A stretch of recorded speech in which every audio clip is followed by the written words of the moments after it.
الحمد لله نحمده ونستعينه ونستغفره ونعوذ بالله من شرور أنفسنا ومن سيئات أعمالنا من يهده الله فلا مضل له ومن يضلل فلا هادي له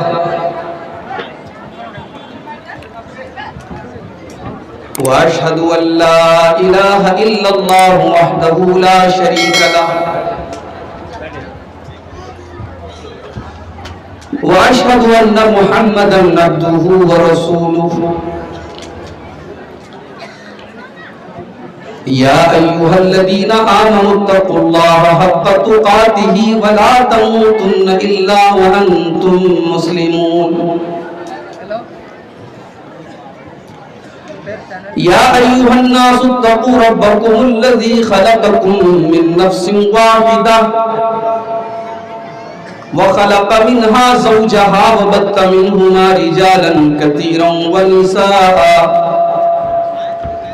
واتقوا الله الذي تساءلون به والأرحام إن الله كان عليكم رقيبا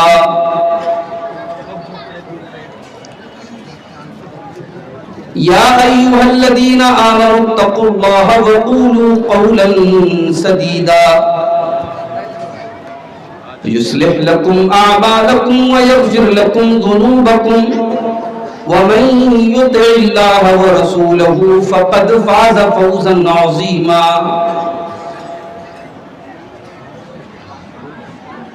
أما بعد فإن خير الحديث كتاب الله وخير الهدي هدي محمد صلى الله عليه وسلم وشر الأمور محدثاتها وكل محدثة بدعة وكل بدعة ضلالة وكل ضلالة في النار أعوذ بالله من الشيطان الرجيم بسم الله الرحمن الرحيم ألم تر كيف فعل ربك بعاد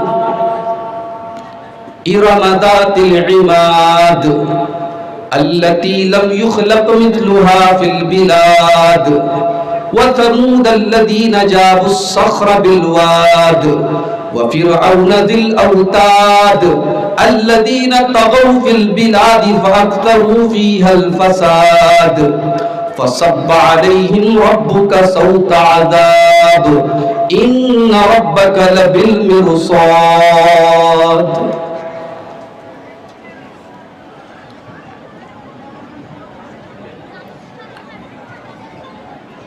پہلے آپ اپنا دل آئینہ کیجئے پہلے آپ اپنا دل آئینہ کیجئے پھر کسی سے امید وفا کیجئے پہلے آپ اپنا دل آئینہ کیجئے پھر کسی سے امید وفا کیجئے سر بلندی کی خواہش ہے دل میں اگر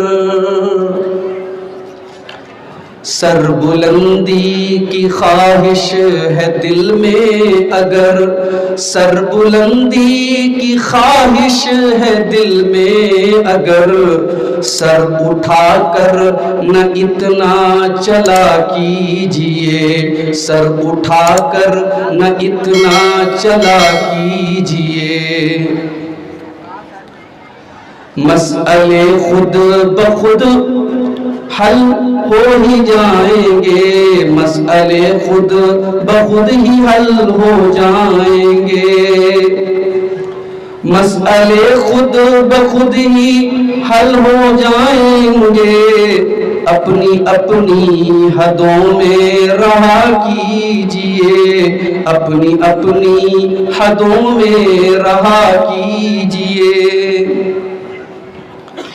اتنی سنجیدگی بھی مناسب نہیں، اتنی سنجیدگی بھی مناسب نہیں، گاہے گاہے میاں ہنس لیا کیجئے، گاہے گاہے میاں ہنس لیا کیجئے، پیکر مصلحت ہے ہر ایک آدمی، پیکر مصلحت ہے ہر ایک آدمی، پیکر مصلحت ہے ہر ایک آدمی، کس سے ملیے کسے رہنما کیجئے، کس سے ملیے کسے رہنما کیجئے، پہلے آپ اپنا دل آئینہ کیجئے، پھر کسی سے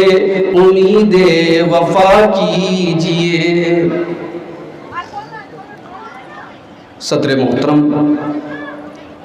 علماء کرام، محترم بزرگوں، نوجوان ساتھیوں، پردہ نشین ماؤں اور بہنوں، پیارے بچوں،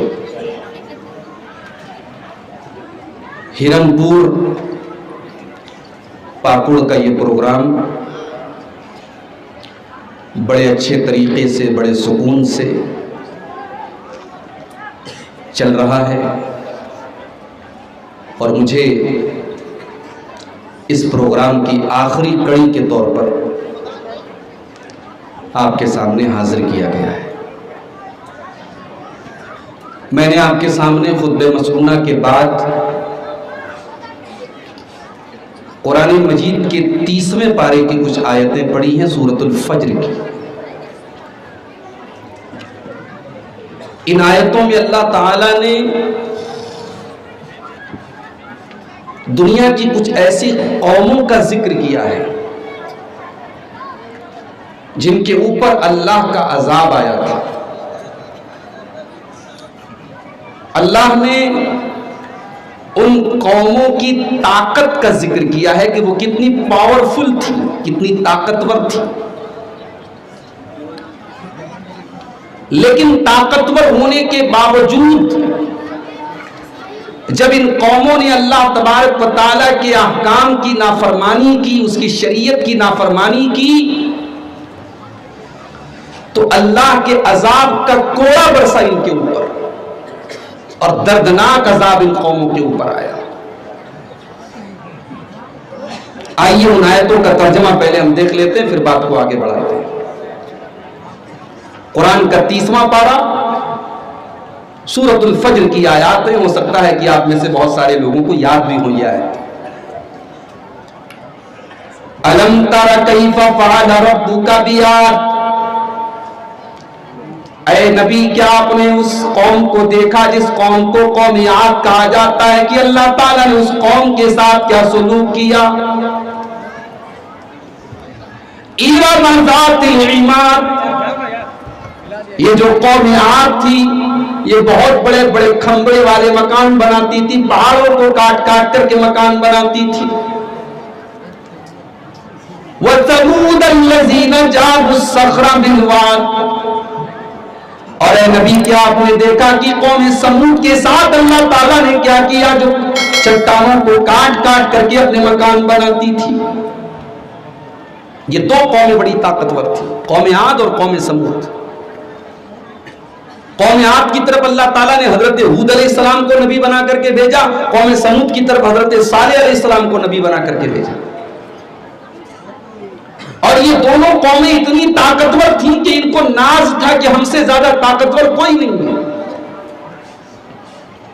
قوم عاد کے لوگ تو باقاعدہ کہتے تھے من اشد منا قوہ، ہم سے زیادہ طاقتور کون ہے، ہم سے زیادہ پاورفل کون ہے۔ قوم عاد کا ذکر اللہ نے کیا، قوم سمود کا ذکر اللہ نے کیا۔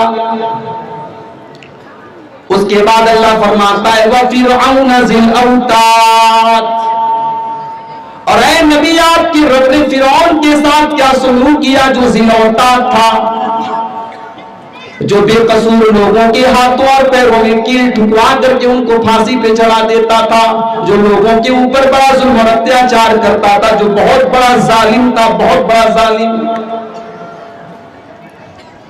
الذین طغوا فی البلاد، قوم عاد نے، قوم سمود نے اور فرعون نے، ان سب لوگوں نے اللہ کی زمین کے اندر اللہ کے قانون کو توڑا. انہوں نے ظلم کیا، انہوں نے سرکشی کی، انہوں نے گناہ کیے، انہوں نے اللہ کو ناراض کیا. فَأَكْثَرُوا فِيهَا الْفَسَادَ، اور انہوں نے بہت زیادہ فساد مچایا. جب انہوں نے بہت زیادہ فساد مچایا، ان کا انجام کیا ہوا؟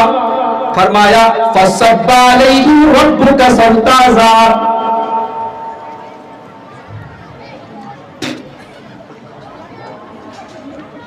ان کے اوپر اللہ تعالیٰ نے اپنے عذاب کا کوڑا برسایا، عذاب کا کوڑا برسایا.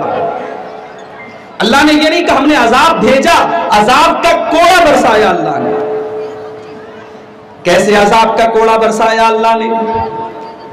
قوم عاد کو بڑی طاقت پہ نازتا، اپنے بڑا غرور ان کے سر کے اندر چھپا ہوا تھا، بڑا اہنکار اور گھمنڈ ان کے اندر تھا. اللہ نے قوم عاد کے اوپر آندھی کا عذاب بھیجا، بہت تیز ہواؤں کا عذاب بھیجا. اللہ نے فرمایا وَأَمَّا عَادٌ فَأُهْلِكُوا بِرِيحٍ صَرْصَرٍ عَاتِيَةٍ سَخَّرَهَا عَلَيْهِمْ 7 لَيَالٍ و8 أَيَّامٍ حُسُومًا. ہم نے قوم عاد کے اوپر ہواؤں کے ذریعے اپنا عذاب بھیجا، اور یہ ہوائیں 7 رات اور 8 دن تک لگاتار چلتی رہی. 7 دن اور 8 راتوں تک یہ اللہ کا عذاب ان کے اوپر آتا رہا، ہوائیں چلتی رہی. اور ہوا کے ذریعے ان کو اللہ تعالیٰ نے ایسا عذاب ان کے اوپر بھیجا کہ ان کے سر ان کے دھڑ سے الگ ہو گئے، اور ان کی لاشیں زمین کے اوپر پڑی تھیں. اور کس طریقے سے ان کی لاشیں پڑی تھیں؟ اللہ فرماتا ہے كَأَنَّهُمْ أَعْجَازُ نَخْلٍ خَاوِيَةٍ، جیسے کھجور کے سڑے ہوئے تنے ہوں، جیسے کھجور کا پیڑ سڑ جائے اور زمین کے اوپر پڑا ہو، اس طریقے سے ان کی ڈیڈ باڈی، ان کی لاشیں زمین کے اوپر پڑی تھیں. فَهَلْ تَرَى لَهُم مِّن بَاقِيَةٍ، اور آج قوم عاد کا کوئی ایک انسان بھی دنیا میں نہیں بچا، جن کو اپنی طاقت پہ ناز تھا، جو اللہ کا مذاق اڑاتے تھے، جو اپنے نبی کا مذاق اڑاتے تھے. آج ہم نے ان کو سب ہستی سے مٹا دیا. فَهَلْ تَرَى لَهُم مِّن بَاقِيَةٍ، اور ایک انسان بھی قوم عاد کا نہیں بچا. دوسری طرف قوم سمود کو دیکھو، اللہ تعالیٰ نے حضرت صالح علیہ السلام کو نبی بنا کر کے بھیجا. ان کی قوم کے لوگوں نے کہا کہ ہم آپ کو اللہ کا نبی کیسے مان لیں، آپ کوئی نشانی لے کر کے آئیے. اللہ نے ایک چٹان کے اندر سے ایک اونٹنی کو پیدا کیا، ایک اونٹنی چٹان کے اندر سے نکلی. اللہ تعالیٰ نے اس اونٹنی کو ان کے لیے نشانی بنا دیا. حضرت صالح علیہ السلام نے اپنی قوم سے کہا کہ اس اونٹنی، یہ اونٹنی اللہ کی طرف سے ایک آزمائش بن کر کے آئی ہے، اس اونٹنی کو تم غلط نیت سے ٹچ بھی نہ کرنا، اس کو برے مقصد سے تم چھونا بھی نہیں، ورنہ اللہ کا عذاب آ جائے گا. صالح علیہ السلام نے کہا جب تم ندی کے پاس اپنے جانوروں کو پانی پلانے جاؤ تو ایک دن تم اپنے جانوروں کو پانی پلانا، اور ایک دن یہ اونٹنی پانی پیے گی، اس اونٹنی کو تم ٹچ مت کرنا. لیکن جب کسی قوم کے اندر برائی کرنے والے بے لگام ہو جائیں اور قوم کے لوگ سائلنٹ ہو جائیں، تب اللہ کا عذاب آ کر کے رہتا ہے. قوم سمود کے اندر ایک انسان اٹھا، اس نے حضرت صالح علیہ السلام کی اس اونٹنی کو لے جا کر کے قتل کر دیا، مار ڈالا، ختم کر دیا. اونٹنی کو قتل کرنے والا ایک انسان تھا، مگر قرآن کیا کہتا ہے؟ فَكَذَّبُوهُ فَعَقَرُوهَا، انہوں نے حضرت صالح کو جھٹلایا اور انہوں نے اس اونٹنی کو قتل کر ڈالا. ایک آدمی نے اپرادھ کیا، ایک آدمی نے جرم کیا، مگر قرآن نے ساری قوم کو مجرم مانا. اس کا مطلب یہ ہوا کہ اگر جرم کرنے والا ایک ہی انسان ہو لیکن ساری قوم اس کے جرم کو صحیح قرار دیتی ہو. مثال کے طور پر ابھی راجستھان کے 2 لڑکوں کو پکڑ کر کے، مسلمان لڑکوں کو کچھ لوگ لے کر کے گئے اور 2 دن کے بعد ان کی جلی ہوئی لاش برآمد ہوئی۔ اور ہندوستان کا ایک بڑا طبقہ ایسا ہے جو اس مسئلے پر خاموش ہے اور جس کی نظر میں یہ کوئی جرم نہیں ہے، یا یہ کہہ لیجئے کہ وہ اس جرم کو بہت بڑا جرم نہیں مانتا۔ ان 2 بے قصور مسلمان نوجوانوں کو جلانے والے جتنے بڑے گنہگار ہیں، اس گناہ کو گناہ نہ سمجھنے والے بھی اتنے ہی بڑے گنہگار ہیں۔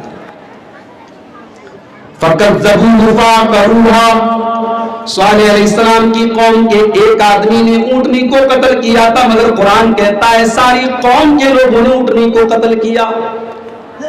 اور جب ان کے اوپر اللہ کا عذاب آیا، قرآن کہتا ہے وَأَمَّا ثَمُودُ فَأُهْلِكُوا بِالطَّاغِيَةِ، قوم سمود کے اوپر طوفان کے ذریعے اللہ کا عذاب آیا، بہت زوردار آسمان سے آواز آئی جس سے ان کے کانوں کے پردے پھٹ گئے، ان کو ہارٹ اٹیک آ گیا، ان کا دل، ان کا ہارٹ فیل ہو گیا، فوراً وہ آن دا اسپاٹ مر گئے۔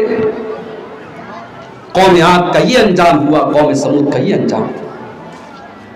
اور فرعون کا انجام کیا ہوا؟ فرعون تو وہ تھا جو حضرت موسیٰ علیہ السلام کا مذاق اڑایا کرتا تھا اور کہتا تھا کہ اے موسیٰ تجھے تو ڈھنگ سے بات کرنا بھی نہیں آتا، تیری زبان کے اندر لکنت پائی جاتی ہے، تو تتلا کر کے بولتا ہے، تو لڑکھڑا کر کے بولتا ہے، تیری آواز میں تو لکنت ہے۔ اے موسیٰ جب تو ڈھنگ سے بول نہیں سکتا ہے تو اپنے آپ کو نبی کیسے کہتا ہے؟ اچھا اللہ کی قدرت دیکھو۔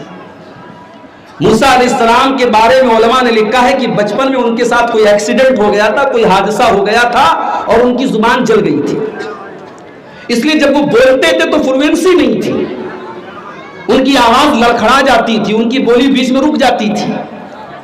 اسی لیے موسیٰ علیہ السلام نے اللہ کی بارگاہ میں جب دعا کی تو اس دعا میں ایک لفظ انہوں نے یہ بھی کہا تھا، رب اشرح لی صدری ویسر لی امری واحلل عقدۃ من لسانی، اے اللہ تو میرے سینے کو کھول دے، اے اللہ میرے معاملے کو آسان کر دے، واحلل عقدۃ من لسانی، اور میری زبان کی گرے کو کھول دے، میری زبان کے اندر جو گرے تو اس کو کھول دے، یفقہوا قولی، تاکہ لوگ میری بات سمجھ سکیں۔ اس سے ایک سبق یہ بھی ملا کہ عالم کو چاہیے کہ وہ ایسے انداز میں بات کرے کہ سامنے والا بات سمجھے۔ اگر عالم ایسے انداز میں بات کر رہا ہے، مقرر ایسے انداز میں بات کر رہا ہے، وہ خود ہی بول رہا ہے، خود ہی سمجھ رہا ہے، تو یہ کوئی کمال کی بات نہیں ہے۔ آپ کی زبان اور آپ کی لینگویج ایسی ہو جو سب کو سمجھ میں آئے۔ یہ موسیٰ علیہ السلام نے دعا کی تھی کہ اللہ میری زبان کی گرے کو کھول دے تاکہ لوگ میری بات کو سمجھیں۔ اور یہیں پر ایک نکتہ یہ بھی ملا کہ جب موسیٰ علیہ السلام کو بولنے میں تکلیف ہو رہی تھی، ان کی آواز بہت کلیئر نہیں نکل پا رہی تھی، تو اللہ نے اپنے اس نبی کو معجزہ بھی دیا۔ تو کیا دیا؟ اللہ نے کلیم بنا لیا حضرت موسیٰ کو اور کلام کیا ان کے ساتھ۔ جس نبی کی زبان میں لکنت پائی جا رہی ہے، اللہ نے اس نبی کو یہ مقام دیا، وَكَلَّمَ اللَّهُ مُوسَىٰ تَكْلِيمًا، اللہ نے موسیٰ کو کلیم اللہ بنا دیا اور اللہ نے موسیٰ سے کلام فرمایا۔ تو فرعون نے موسیٰ علیہ السلام کا مذاق اڑایا، کہا میں تجھے نبی نہیں مانتا۔ موسیٰ علیہ السلام نے کہا میں اللہ کا نبی ہوں، میں رب العالمین کا رسول ہوں۔ تو فرعون نے کہا کون ہے رب العالمین؟ آسمان میں رہتا ہے؟ اپنے درباریوں سے کہا کہ چلو ایک محل تیار کرو، ایک سیڑھی تیار کرو، ذرا میں بھی آسمان پر پہنچوں اور میں دیکھوں کہ موسیٰ کا رب کیسا ہے۔ فرعون نے موسیٰ علیہ السلام کا مذاق اڑایا، اللہ کا مذاق اڑایا۔ اتنا ہی نہیں، اس کو اس بات کے اوپر بھی ناز تھا کہ وہ مصر کا بادشاہ ہے اور مصر کے اندر ندیاں بہت ساری ہیں۔ اس نے کہا تھا تجری من تحتی، اے موسیٰ یہ بڑی بڑی ندیاں میری حکومت میں بہ رہی ہیں، میرے محل کے نیچے بہ رہی ہیں، ان ندیوں کا مالک ہوں، ان نہروں کا مالک ہوں۔ اللہ نے کہا اچھا تو تجھے اپنی ندیوں پر ناز ہے، اب دیکھ اپنا عذاب ہم تیرے اوپر کیسے نازل کرتے ہیں۔ موسیٰ علیہ السلام کو اللہ نے حکم دیا کہ بنی اسرائیل کو لے کر کے نکل جاؤ راتوں رات۔ موسیٰ علیہ السلام بنی اسرائیل کو لے کر کے جانے لگے۔ فرعون کو پتا چلا کہ موسیٰ علیہ السلام شہر چھوڑ کر کے بھاگ رہے ہیں، اس نے لشکر کو تیار کیا اور حضرت موسیٰ کا پیچھا کرنے لگا۔ پیچھا کرتے کرتے جب دریائے نیل کے پاس یا دریائے قلزم کے پاس پہنچے، حضرت موسیٰ علیہ السلام اور ان کے ساتھی گھبرا گئے کہ سامنے تو پانی ہے اور پیچھے فرعون کا لشکر ہے اور دائیں بائیں کوئی راستہ نہیں ہے، ہم جائیں تو کہاں جائیں، ہم بھاگیں تو کہاں بھاگیں، ہمیں پناہ ملے تو کیسے ملے؟ موسیٰ علیہ السلام کے ساتھیوں نے کہا اِنَّا لَمُدْرَكُونَ، اے موسیٰ ہم تو گرفتار کر لیے جائیں گے، ہم تو پکڑ لیے جائیں گے، ہم تو اریسٹ ہو جائیں گے، ہمارے سامنے کوئی آپشن نہیں ہے، سامنے پانی ہے، پیچھے فرعون ہے، اے موسیٰ ہم کہاں جائیں گے؟ لیکن موسیٰ علیہ السلام کو اللہ کی ذات کے اوپر یقین تھا۔ قال کلا ان معی ربی سیہدین، حضرت موسیٰ نے کہا نہیں نہیں، میرا رب میرے ساتھ ہے، میرا اللہ میرے ساتھ ہے، میرا اللہ ضرور کوئی نہ کوئی راستہ نکالے گا۔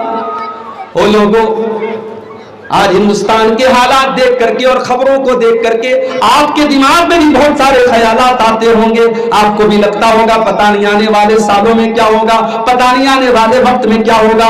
گھبرانے کی ضرورت نہیں ہے، پریشان ہونے کی ضرورت نہیں ہے۔ اگر آپ کا ایمان مضبوط ہے، اگر آپ کا عقیدہ مضبوط ہے، اگر آپ کی پیشانی ایک اللہ کے آگے جھک رہی ہے، اگر آپ توحید کے اوپر ہیں، اگر آپ ایمان کے اوپر ہیں، میرے پیارے ساتھیوں، اللہ نے موسیٰ علیہ السلام کو بچایا تھا، اللہ نے ہمارے نبی کو غار ثور میں بچایا تھا، اللہ ہماری بھی حفاظت کرے گا، شرط یہ کہ ہم سچے پکے توحید والے بن جائیں، مومن بن جائیں۔ اطمینان پیدا کرو، سکون پیدا کرو، گھبرانے سے کیا ہوگا؟ یہ جو ڈر ہے اپنے دل میں، یہ ڈر نکال دو۔